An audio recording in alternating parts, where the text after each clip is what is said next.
Have you ever noticed that people in London seem to be wearing black all the time, winter or summer?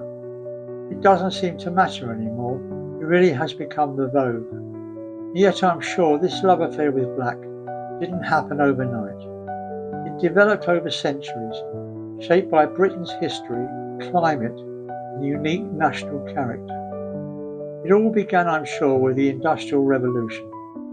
In the 19th century, London was blanketed by thick smog and coal and dust. Light-coloured clothing became dirty almost instantly. So practical black garments were the obvious choice for everyday life.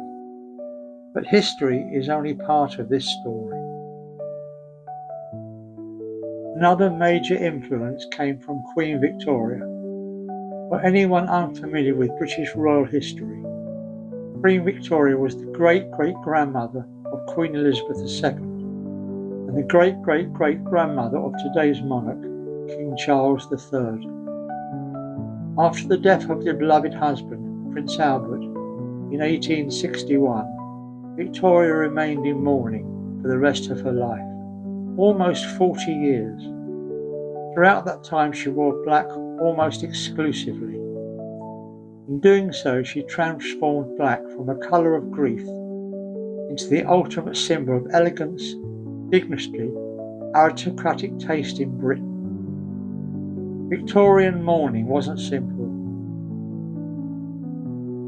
It was incredibly elaborate and extremely expensive. Wealthy women commissioned entire wardrobes made from luxury matted silk, crepe, and wore jewellery crafted from jet, the deep black gemstone that became synonymous with mourning fashion. It was in many ways a public display of wealth. The message was clear. I am wealthy enough to afford an entire couture wardrobe devoted solely to mourning. Black had become the colour of status. This tradition of mourning later led to one of the most famous royal incidents in modern history. In 1952, in Kenya, when news arrived that her father, King George V, had died unexpectedly, she immediately flew back to Britain as the new Queen. However, when her aircraft landed at Heathrow, a serious problem engaged. The luggage contained only colourful summer clothes. She hadn't packed a single black outfit. Royal protocol means she simply could not step off the plane and greet the mourning nations, or Prime Minister Winston Churchill wearing bright clothes. The aircraft remained on the runway while black mourning clothes were urgently brought on board for her to change into. That single incident permanently changed royal protocol. Ever since then, every member of the royal family has become required to pack at least one black outfit whenever they travel aboard, even for summer holidays on a beach. But there is another side to London's relationship with black. Let's call it the colour of the invisible. In the 19th century, black was also the standard uniform for maids, domestic servants, and shop assistants. The reason was practical. Coal, dust and soot covered the city, and dark clothing concealed dirt far better than lighter colours. There was also an unwritten social rule. Servants were expected to blend into the background rather than attract attention. So black came to represent two completely different worlds. For the upper classes, it symbolised grief, wealth, and social status. For the working classes, it represented duty, practicality, work, and invisibility. Now let's return to the present day. Yes, London really does have its fair share of rainy days, grey skies, and wet pavements.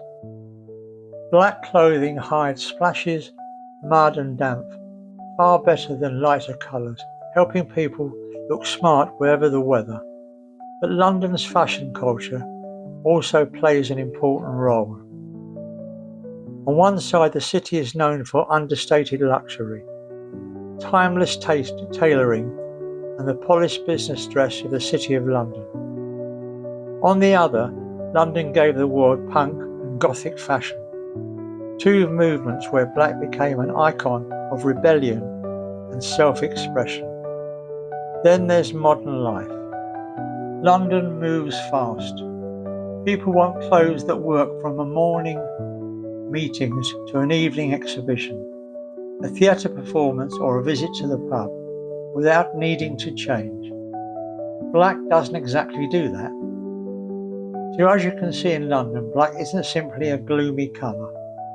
It's history, it's practicality, it's tradition, and it's timeless style. But how did black become the centre of one of the greatest fashion rivalry in Paris, between Coco Chanel and Elsa Schiaparelli? And why do today's haute couture designers turn black into breathtaking works and an art of using pure gold? We'll explore all that in the next video, so don't forget to subscribe and let me know in the comments. Also, did you know about Queen Elizabeth II's famous Kenya incident?